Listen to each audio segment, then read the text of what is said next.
दोस्तों आज की सच्ची घटना एक हॉस्पिटल में काम करने वाली नर्स और एक उसी में काम करने वाला एक लड़का की है, जो दोनों में आपस में प्रेम हो जाता है। और जब लड़की को पता चलता है कि लड़का ऑलरेडी पहले से शादीशुदा है, उसकी बात वो लड़की इनकार कर देती है। और इनकार करने के बाद लड़का बोलता है कि मैं तुम्हारे बिना ज़िंदगी में कभी नहीं जी पाऊँगा। और यह बात को सुनकर रितेश परेशान हो जाता है और लड़की मना कर देती है। जब लड़का नहीं मानता है तो लड़का बुलाता है एक स्टॉप में, स्टोर रूम में, और लड़की की कनपट्टी पर तमाचा दबाकर गोली मारकर हत्या कर देता है। और इसके बाद इस घटना में क्या हुआ क्या नहीं, चलिए इस वीडियो को पूरा बताते हैं। वीडियो में बने रहिएगा, वीडियो बहुत इंटरेस्टिंग होने वाला है। आप लोग के साथ, भाई बहन के साथ ऐसा ना हो, इसके लिए वीडियो में बने रहिएगा। और चलिए वीडियो को स्टार्ट करते हैं। दोस्तों कभी कभी इंसान से जाने अनजाने में कुछ ऐसी गलतियां हो जाती है जिसकी खामियाजा अपनी जान देकर ही चुकानी पड़ती है। आज की भी कहानी सिर्फ ऐसे ही है, एकदम ऐसे ही सोच लीजिए। जब एक लड़की को अपने गलतियों का एहसास होता है और वह उसे सुधारने का भी कोशिश करती है, लेकिन तब तक काफी देर हो चुकी थी, जिसकी वजह से उसकी जान देनी पड़ती है और वो हमेशा एक दिन अपनी दुनिया को छोड़कर चले जाते। लेकिन जब इसकी असलियत लोगों को पता चलता है, तब लोगों को यह सुनकर सब लोग चौंक जाते हैं। वाकई में दोस्तों आज की यह सच्ची कहानी है, आपको हैरान कर देना, परेशान कर देने वाली है। नमस्कार दोस्तों, मेरा नाम अंकित गुप्ता है और आप देख रहे हैं स्टोरी बाय अंकित। आप जितने भी लोग मेरे वीडियो देख रहे हैं तो वीडियो को लाइक कीजिएगा। और आज जो यह मैं सच्ची घटना सुनाने जा रहा हूँ, यह घटना मध्य प्रदेश की है। मध्य प्रदेश का जिला पड़ता है ढींठ। मैं बात करने वाला हूँ 10 फरवरी की शाम करीब 5 बजे की आसपास की बात है। दरअसल इसी भिंड जिले के एक सरकारी अस्पताल में स्टोर रूम में गोली चलने की आवाज आती है। वहां के स्टाफों को जैसे ही गोली चलने की आवाज सुनाई देती है तो वह भागकर स्टोर रूम में जाते हैं। स्टोर रूम में तो देखते हैं कि एक लड़की काफी गंभीर अवस्था में गिरी हुई है, पड़ी हुई है, और बगल में ही एक लड़का अपने हाथों में तमाचा ले हुए खड़ा है। वह लड़का जैसे ही लोगों को अपने तरफ आते हुए देखता है तो वह तमाचा दिखाकर वह उन्हें धमकाने लगता है और धमकी देते हुए हॉस्पिटल से बाहर निकलता है। और बाहर से भागने के बाद, फरार होने के बाद तुरंत नजदीकी थाने में पहुंच जाता है। लेकिन इस हालत में वह पुलिस के पास पहुंचता है तो पुलिस भी उसे देखकर डर जाती है। लेकिन वह लड़का पुलिस वालों पर हमला नहीं करता है, बल्कि उन लोग के सामने यह कहता है कि सर, मेरा नाम रितेश साकिब है और मैं गांधीनगर का रहने वाला हूँ। दरअसल भिंड जिले में मैं सरकारी हॉस्पिटल में गार्ड का नौकरी करता हूँ और आज करीब 5 बजे के आसपास उसी हॉस्पिटल में मैं नर्स की नौकरी करने वाली एक लड़की की मैं हत्या कर दिया हूँ। चूंकि मैं एक बहुत बड़ा अपराध किया हूँ, इसीलिए मैं अपने आप को सरेंडर करना चाहता हूँ। रितेश जैसे ही यह सारी बातें पुलिस को सुनाता है तो पुलिस यह बातें सुनकर भी अचंभों में पड़ जाती है। और सच्चाई पता लगाने के लिए पुलिस जब हॉस्पिटल में फोन करती है तो मालूम चलता है कि रितेश सच में सही बोल रहा है। बल्कि हॉस्पिटल के जितने भी स्टाफ होते हैं वह धरना प्रदर्शन पर बैठ जाते हैं और पुलिस आनन फानन में पुलिस अपने रितेश को अपने कस्टडी में ले लेती है और उसे इस हॉस्पिटल में ले लेती है। और वह देखती है कि स्टोर रूम में वाकई में गमगीन माहौल हुआ है। जैसे पुलिस बॉडी को चेक करती है तो पता चलता है कि नेहा की कनपट्टी पर गोली लगी है, वो सही में लगी हुई। पुलिस सबसे पहले डेड बॉडी, शव बॉडी को अपने कब्जे में लेती है और उसे पोस्टमार्टम के लिए भेज देती है। और फिर इस घटना के बारे में उसके स्टाफ लोगों से पूछताछ करती है। तभी एक नर्स पुलिस वालों से कहती है कि साहब, नेहा यहाँ से हॉस्पिटल में 2 साल से नौकरी करती थी। नेहा जो मंडेला की रहने वाली थी। नर्स पुलिस से कहती है कि सर, पुलिस आज ही नेहा अपने घर जाने वाली थी और वह 14 फरवरी का उसका जन्मदिन था।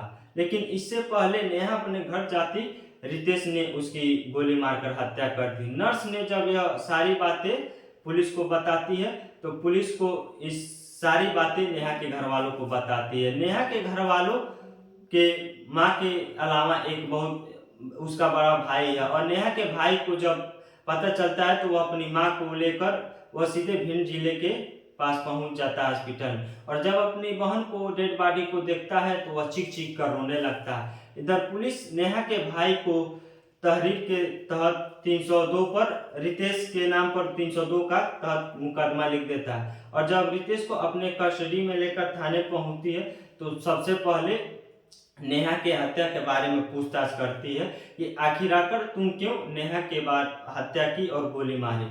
और फिर रितेश इस घटना के बारे में पूरा जानकारी जब बताता है तो सही में यह बात सुनकर नेहा के परिवारों को यह कारनामे में यकीन नहीं होता।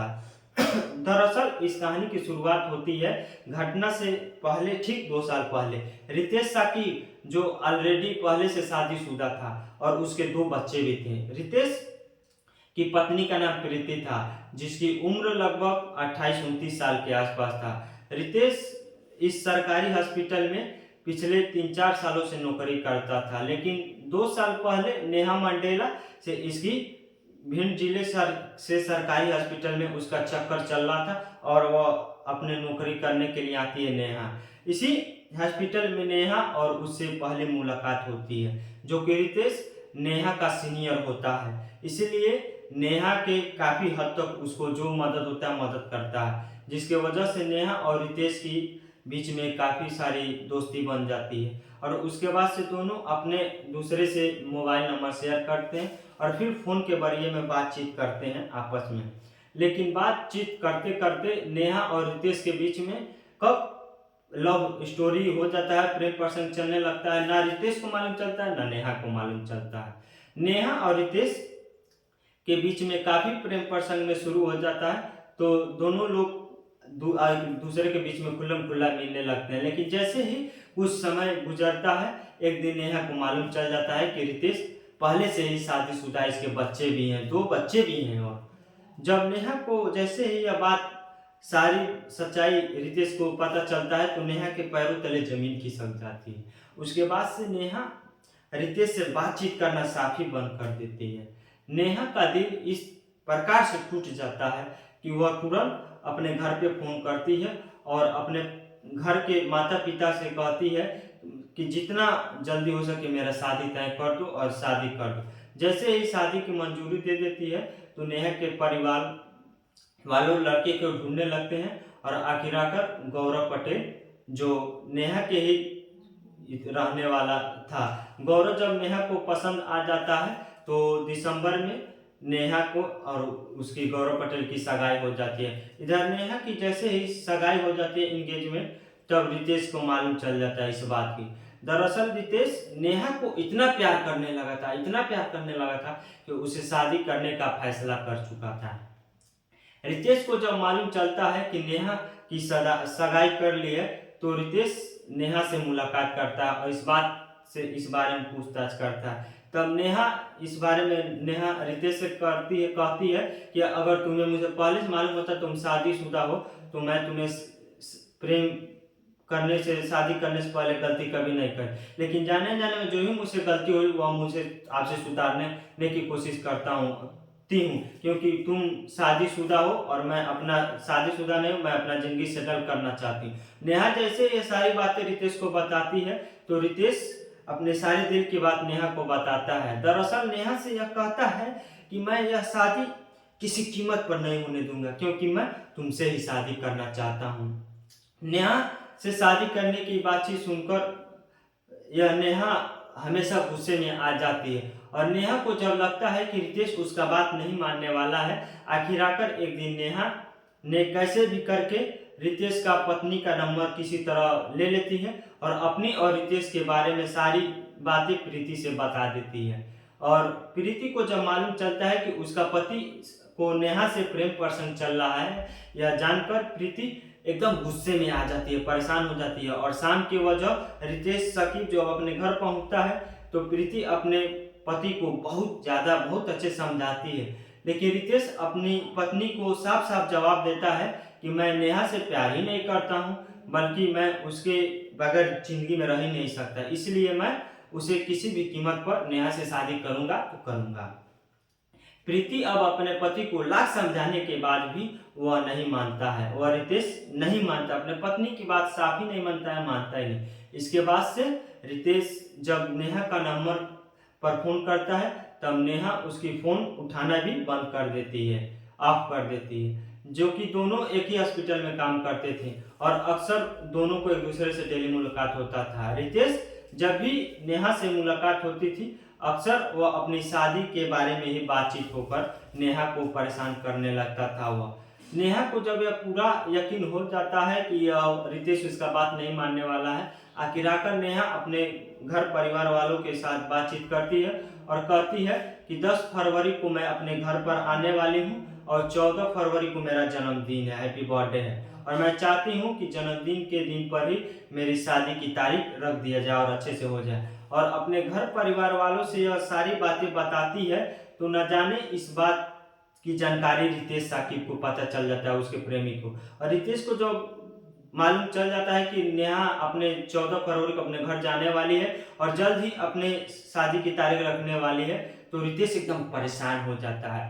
और रितेश इस बीच में कई बार नेहा से मुलाकात करता है और शादी करने का दबाव डालता है उसके ऊपर, लेकिन नेहा उससे शादी करने के लिए तैयारी नहीं होती है। और रितेश को जब पूरा यकीन हो जाता है कि नेहा उसे शादी नहीं करने वाली है, तो रितेश नेहा को इस दुनिया को हटाने के लिए, आत्महत्या करने के लिए, सुसाइड करवाने के लिए उससे या अपने से हत्या करने के लिए षड्यंत्र बनाने लगता है। और षड्यंत्र बनाने के बाद पहले तमाचा लेकर आता है और रितेश जैसे ही उसको तमाचा मिल जाता है तो 10 फरवरी को करीब 4-5 बजे के आसपास नेहा के नंबर पर फोन करता है और उसे बहुत हाथ जोड़कर रिक्वेस्ट करता है और कहता है कि मुझे मालूम है कि आज ही के दिन तुम घर जाने वाली हो, इसलिए मैं चाहता हूँ कि तुम एक आखिरी बार हमसे तुमसे मुलाकात हो जाए। दरअसल तुमसे मुझसे ज़रूरी बात करना है, मिल लो। मैं वादा करता हूँ कि आज के बाद से मैं तुम्हें कभी भी परेशान नहीं करूँगा, तुम अपनी ज़िंदगी में मौज करो। और आखिरी बार मिलने के बाद कहता है तो नेहा भी कहती है कि चलो आखिरी बार मैं मिल ही लेती हूँ, क्योंकि इसी बहाने मुझे परेशान करना और प्रेम करना, शादी करना भी छोड़ देगा। नेहा से मिलने के लिए रितेश उसके स्टोर रूम में मिलने के लिए 5 बजे बुलाता है। नेहा जब 5 बजे स्टोर रूम में पहुंचती है तो वह देखती है कि पहले से ही रितेश उसमें खड़ा हुआ है और वह इंतजाम कर रहा था, अपना प्लान बना रहा है। नेहा जैसे स्टोर रूम में पहुंचती है तो वह नेहा उसे आनंद फानंद में कहती है कि जो तुम्हें कहना है वो जल्दी से बोलो, क्योंकि मुझे अभी छुट्टी के लिए एप्लीकेशन लेना है और आज ही मुझे घर निकलना है। और जल्दबाजी की बात जब कहती है तो रितेश उसे समझाते हुए कहता है कि बस मुझे तुम्हारे लिए 10 मिनट चाहिए, वह तुम्हें जल्दी से बैठ जाओ और हम बातचीत करते हैं आराम से, प्रेम से।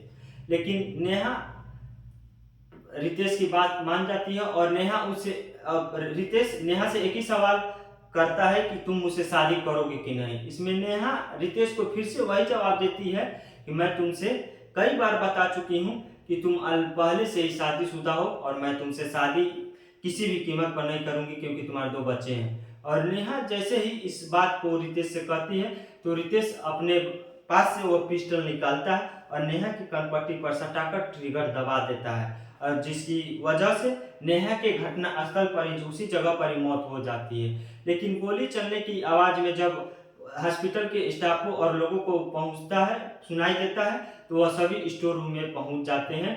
इधर रितेश जब सामने स्टाफ के लोग को देखता है तो उसी पिस्टल को दिखाकर, सबको धमकी देकर, धमकाकर वह हॉस्पिटल से भाग जाता है और निकल जाता है। और फरार होने की वजह से वह नज़दीकी पुलिस में पहुंचता है और अपने आप को सरेंडर कर देता है। और सरेंडर करने के बाद वाकई में जब रितेश यह घटना पुलिस को बताती है तो वह अपने हिरासत में लेकर वह अपने जिला में पेश करती है, जहां से उसकी जेल में भेज दिया जाता है और इसको सजा हो जाती है। और यह पूरी घटना के बारे में आप लोग को क्या सोचते हैं कि आप लोग को भी प्रेम करना से पहले किसी भाई की, किसी बहन के साथ ऐसा ना हो, या आप लोग जरूर कुछ कमेंट कीजिएगा कि ऐसा नहीं होना चाहिए। और आप लोग अपना कीमती समय निकाल कर प्यार देकर इस वीडियो को पूरा देखे लिखिएगा और बताइएगा कि यह कहानी आप लोग को कैसी लगी। अगर वीडियो अच्छा लगी हो तो एक प्यारा सा लाइक और एक प्यारा सा कमेंट